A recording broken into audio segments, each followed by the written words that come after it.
Isaías capítulo 9, verso 1 ao verso 7. Diz assim: Mas para a terra que estava aflita não continuará a obscuridade. Deus, nos primeiros tempos, tornou desprezível a terra de Zebulon e a terra de Naftali. Mas nos últimos tornará glorioso o caminho do mar, além do Jordão, Galileia dos gentios. O povo que andava em trevas viu grande luz, e aos que viviam na região da sombra da morte resplandeceu-lhes a luz. Tens multiplicado este povo, a alegria lhe aumentaste. Alegram-se eles diante de ti, como se alegram na ceifa, e como exultam quando repartem os despojos. Porque tu quebraste o jugo que pesava sobre eles, a vara que lhes feria os ombros e o cetro do seu opressor, como no dia dos midianitas. Porque toda a bota com o que anda o guerreiro, no tumulto da batalha, e toda veste revolvida em sangue serão queimadas, servirão de pasto ao fogo. Porque um menino nos nasceu, um filho se nos deu, e o governo está sobre os seus ombros, e o seu nome será Maravilhoso Conselheiro, Deus Forte, Pai da Eternidade, Príncipe da Paz. Para que se aumente o seu governo e venha paz sem fim sobre o trono de Davi e sobre o seu reino, para o estabelecer e o firmar mediante o juízo e a justiça, desde agora e para sempre. O zelo do Senhor dos Exércitos fará isto. Oremos. Pai, nós queremos, mais uma vez, confessar ao Senhor a nossa fé e a nossa adoração. O Senhor é digno de receber todos os nossos louvores. Nós te pedimos agora, Senhor, que fales aos nossos corações, dando-nos compreensão da Tua palavra e aplicando às nossas vidas de tal modo que em nossos corações seja produzida aquela adoração que o Senhor requer de todos nós. Que o Senhor assim nos abençoe, edificando o Teu povo e nos guardando, Senhor, nos livrando, renovando em nós a Tua esperança da segunda vinda do Senhor Jesus Cristo, o nosso Redentor, por meio de quem nós oramos. Amém, Senhor. Todos nós sabemos que o Natal diz respeito ao nascimento de Jesus e que este nascimento deve ser o motivo determinante de todas as nossas festas, de todas as nossas celebrações, tanto na data do dia 25 de dezembro, como em torno dessa data também. Mas não há consenso entre todos os cristãos com respeito à data do nascimento de Jesus. De fato, essa data ela é imprecisa, não dá para estabelecer exatamente a data que o Senhor Jesus nasceu, e também não há consenso quanto ao motivo da sua celebração. Há cristãos que recusam celebrar o Natal, preferem celebrar a ressurreição de Jesus. Então,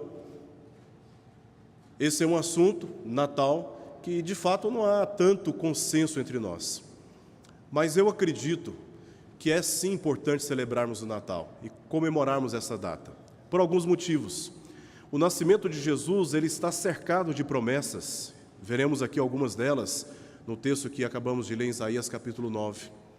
E também esta data, ela foi reconhecida pelos magos como sendo uma data em que eles deveriam adorar o Senhor. Em Mateus capítulo 2, verso 1 e verso 11, vemos que, orientados por uma estrela, os magos foram até onde Jesus estava. E o que eles fizeram? Além de colocar diante da criança os seus presentes, diz o texto que eles adoraram a Jesus por ocasião do seu nascimento. Então, eu acredito sim na importância e na necessidade de nós destacarmos o nascimento de Jesus com motivo de louvor, com motivo de adoração. E o que nós estaremos vendo aqui, esse é o meu objetivo, destacando a fidelidade de Deus através das suas promessas e também demonstrando como a dignidade do Filho de Deus deve afetar a nossa conduta de adoração diante dele. Vamos olhar aqui um pouquinho do contexto que nós vimos, inclusive, na semana passada, a partir do capítulo 7. Os dias de Isaías foram dias de trevas. Tanto o rei quanto o povo estavam envolvidos por densas trevas. Naqueles dias, o rei de Judá era o rei Acás. Diz 2 Crônicas, capítulo 28, que ele havia se apostatado da fé. Ele abandonou os caminhos do Senhor, associou o culto a Deus com práticas pagãs, queimou o seu filho em sacrifício, chegou a esse ponto, completamente diferente do seu pai Jotão. Acás chegou a esse ponto de apostasia, de iniquidade, de queimar o seu próprio filho em sacrifício, fez aliança com seus inimigos, mandou construir um altar pagão dentro do templo de Jerusalém e ali fez sacrifícios abomináveis e recusou atender à orientação de Deus, que nós vimos aqui na semana passada. Não só o rei estava distante da verdade, dos caminhos do Senhor, mas o povo também. Diz Isaías capítulo 1, verso 4, que o povo estava carregado de iniquidade, abandonou o Senhor e também blasfemou contra o seu nome. Se agarrou à cobiça, bebedices, tentava o Senhor, se tornou relativista, invertendo e pervertendo valores morais, foi vaidoso e promoveu o crime e as injustiças, é o que nós vemos no capítulo 5 de Isaías. Veja que não só o rei, mas também o povo estava envolvido em muitas trevas. Então, nesse cenário de iniquidades, os reinos da Síria e Samaria, chamado no texto de Efraim, se uniram contra Judá, para invadir Judá e dominar aquelas terras. Mas Deus, como diz em Isaías capítulo 7, verso 7, prometeu que as intenções desses povos, tanto a Síria como também Samaria, não subsistiriam e logo livraria o seu povo, e ofereceu 2 sinais. O primeiro sinal nós vemos em Isaías 7,14 e também no verso 16, na sequência do texto aqui da argumentação. O primeiro sinal é um sinal que tem relação com uma expectativa eterna. Diz assim: portanto o Senhor mesmo vos dará um sinal. Eis que a virgem conceberá e dará à luz um filho, e lhe chamará Emanuel. Verso 16. Na verdade, antes que este menino saiba desprezar o mal e escolher o bem, será desamparada a terra ante cujos reis tu tremes de medo. O segundo sinal tem a ver com uma expectativa próxima. Capítulo 8, capítulo anterior ao nosso aí, versos 3 ao verso 4, diz assim: fui ter com a profetisa, ela concebeu e deu à luz um filho. Então me disse o Senhor: põe-lhe o nome de rápido despojo, presa segura. Porque antes que o menino saiba dizer meu pai ou minha mãe, serão levadas as riquezas de Damasco, capital da Síria, se referindo à mesma terra que nós vimos no capítulo 7. Serão levadas as riquezas de Damasco e os despojos de Samaria. Samaria era a antiga capital do reino de Israel, diante do rei da Síria, que é um outro reino que estava para conquistar aquelas terras. Eram dias de guerras. É clara a relação entre esses 2 nomes, tanto Emanuel, como também rápido, despojo, presa, segura. Embora seus significados não sejam os mesmos, a mensagem transmitida foi uma só: a iminente destruição da Síria e de Israel e o livramento de Judá. Essa criança indicada no capítulo 8, essa criança que recebeu o nome de rápido, despojo, presa, segura, esta criança, ela possivelmente foi filha do profeta Isaías, porque no capítulo 7 diz que ele tinha um filho chamado Um Resto Volverá. Isso está em Isaías capítulo 7, verso 3. Então, se lá no capítulo 7, verso 3, diz que Isaías tinha um filho, o sinal que Deus deu para ele logo na sequência, no verso 14, de que um filho nasceria de uma virgem, não poderia ser filho de Isaías. Diferente daquilo que nós encontramos aqui no capítulo 8, que ele foi ter com a profetisa, um título comum dado, profetisa aqui nesse sentido, não necessariamente significava uma pessoa, sexo feminino, que profetizava, mas profetisa também era um título dado a mulheres, a esposas de profetas.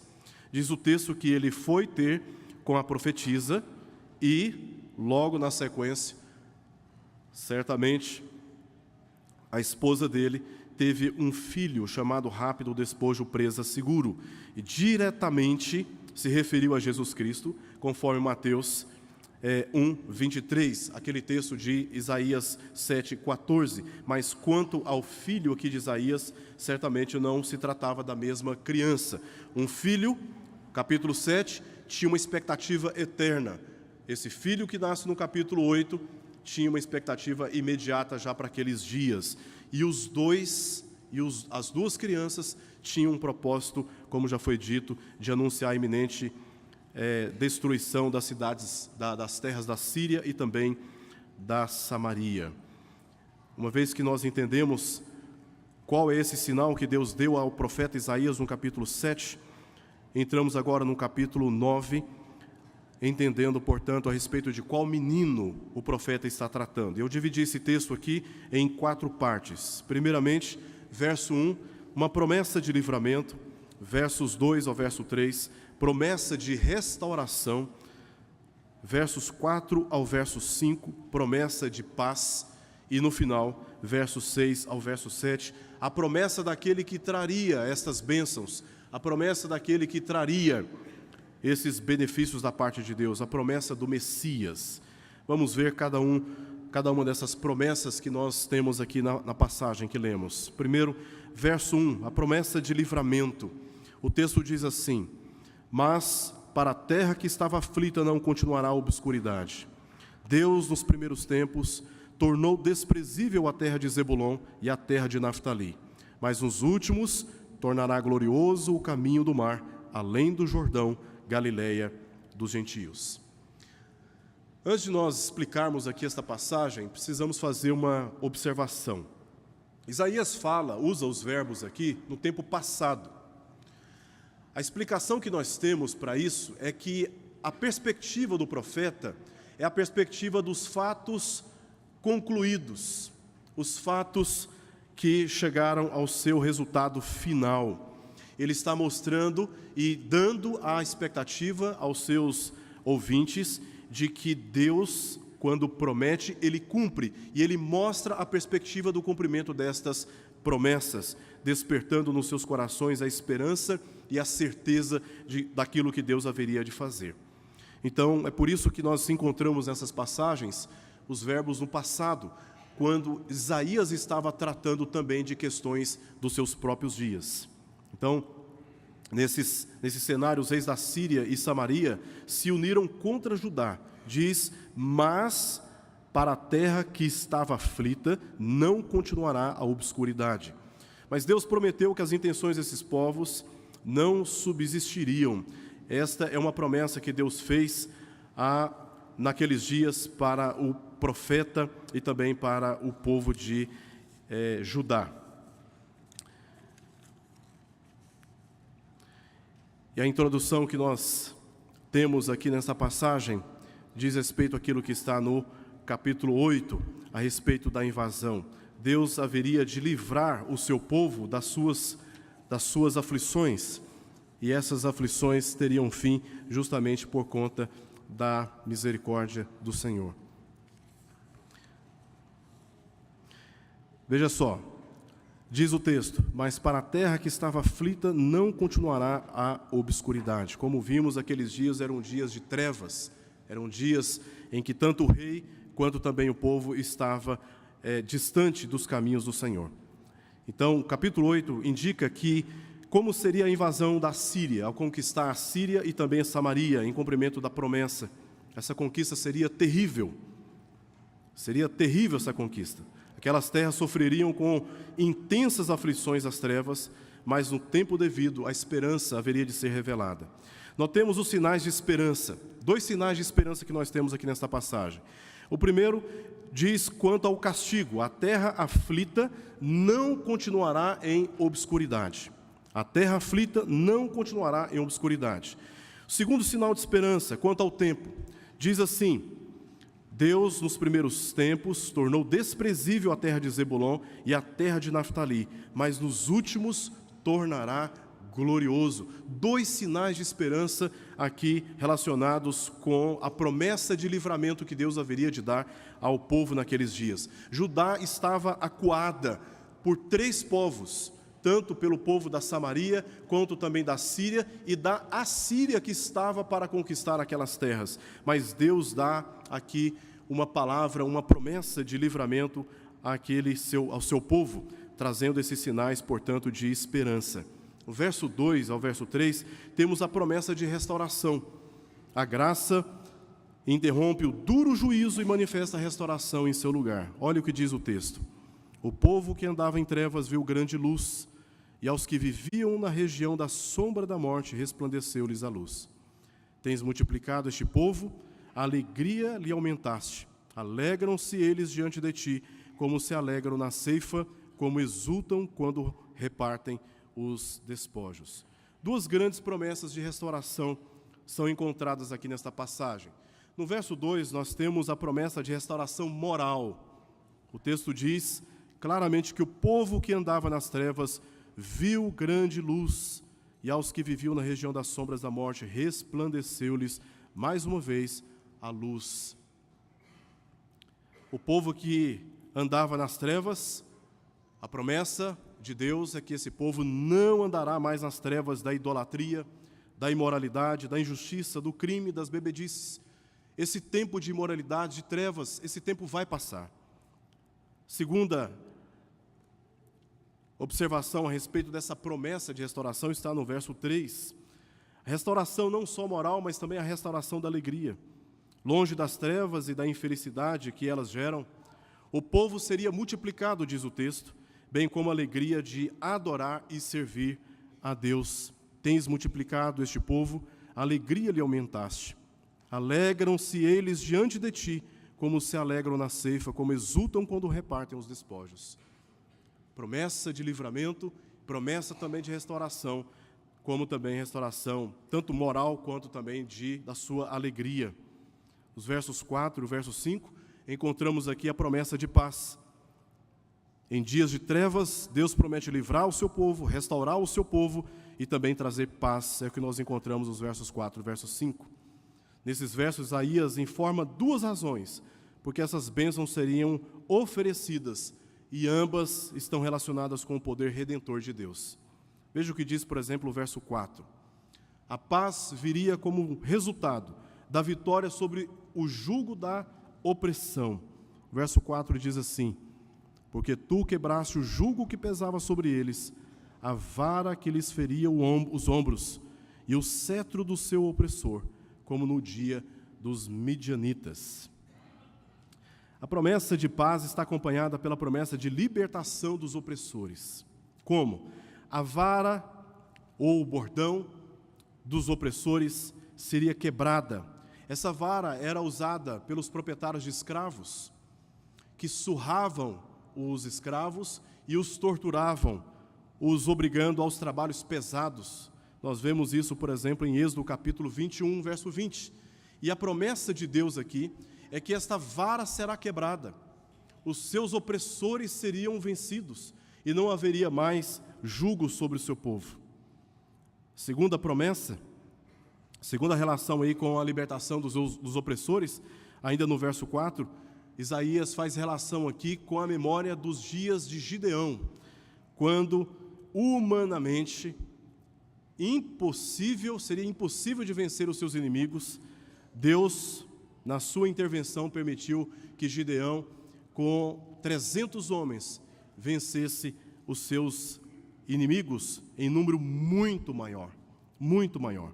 Então a paz viria como resultado da vitória contra a opressão dos seus inimigos. Deus haveria de quebrar o jugo da escravidão, quebrar a vara que oprimia o povo, e também seria, apesar de um número bem menor, Deus haveria de intervir naqueles dias para livrar o seu povo dos seus inimigos, que estava em número muito maior. E essas referências que Isaías traz, estava com certeza produzindo nos corações esta esperança de que Deus haveria de trazer paz naqueles dias, e dias de trevas e dias de guerras. Segunda relação aí com a promessa de paz está no verso 5. a completa ausência de motivos de guerra ou para guerras. Olha o que diz o verso 5: porque toda bota com que anda o guerreiro no tumulto da batalha, e todas a veste revolvida em sangue serão queimadas, servirão de pasto para o fogo.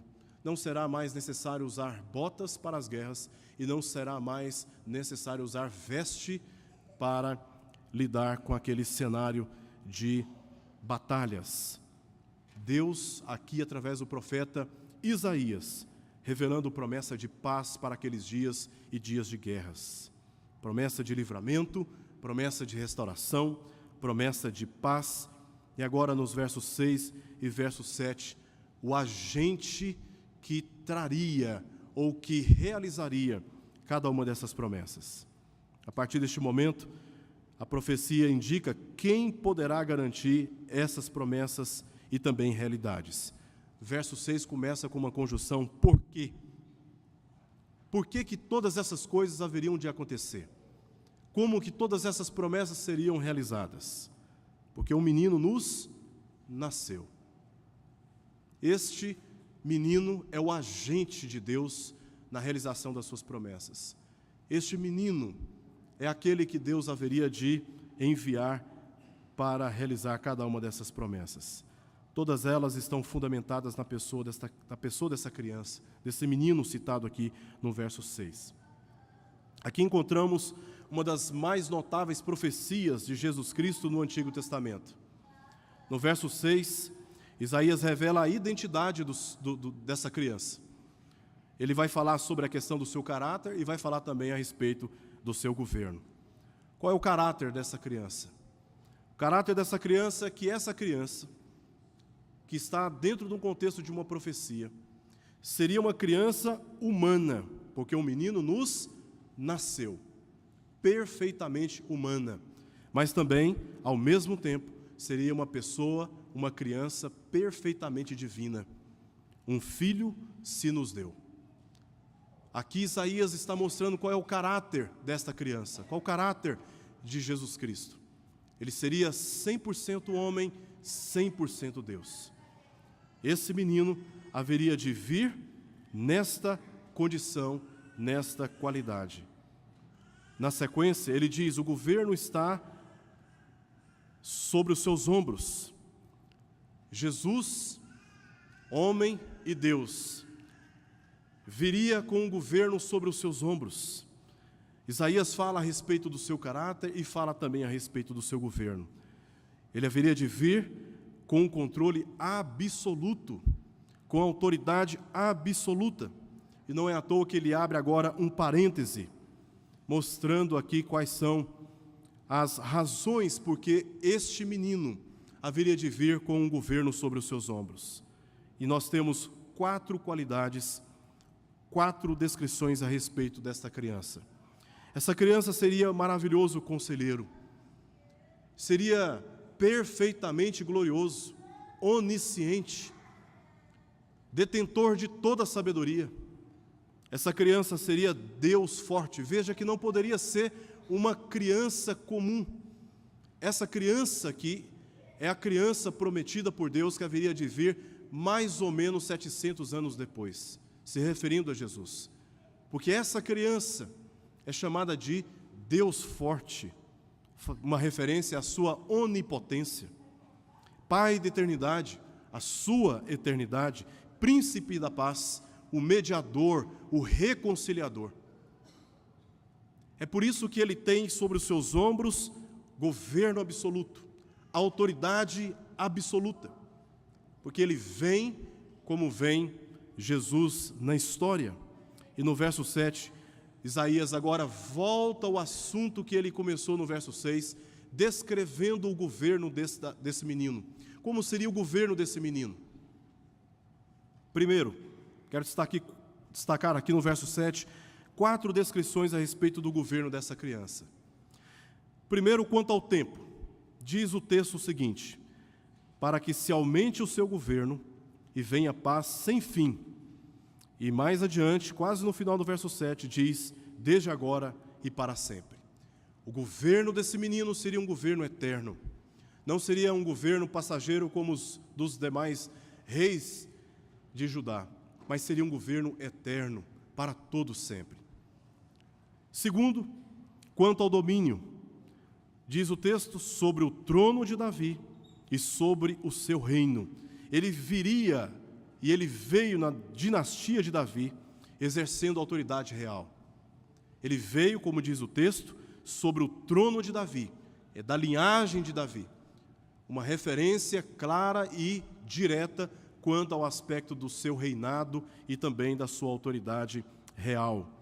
Em terceiro, quanto ao caráter deste governo. Diz ainda o texto, para o estabelecer e o firmar mediante juízo e a justiça.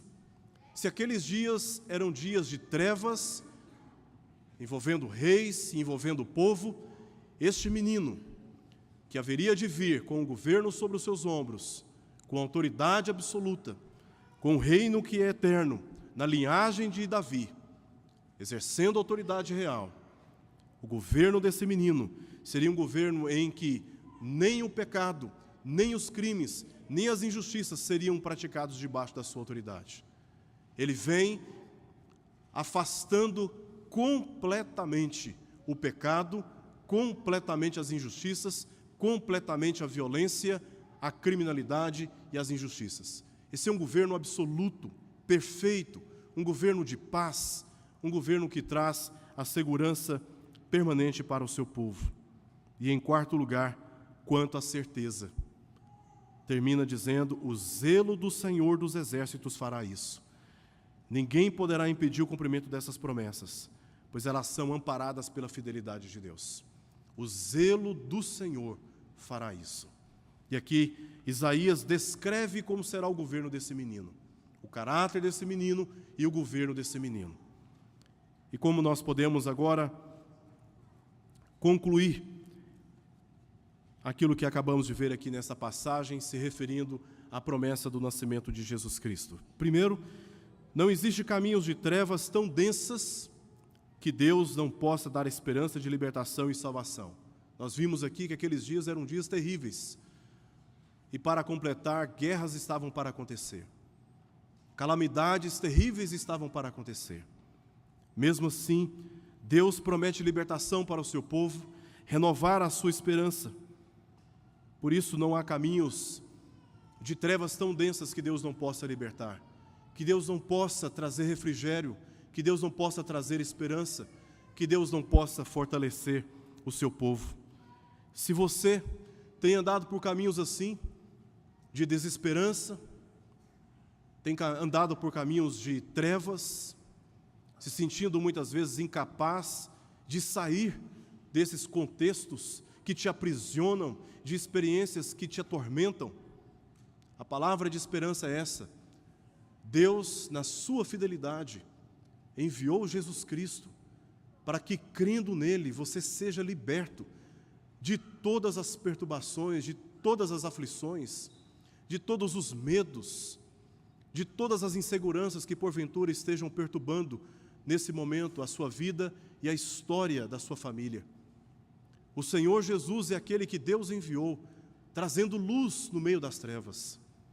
E se você crer nele de todo o seu coração, se você depositar nele a sua fé, pela graça de Deus, você haverá de ser liberto dessas trevas que te perseguem. O pecado nos separou de Deus, trazendo sobre nós condenação eterna. Mas Cristo, a segunda pessoa da Trindade, veio ao mundo através de uma virgem, uma experiência milagrosa que aconteceu na história, com a missão de nos reconciliar com Deus.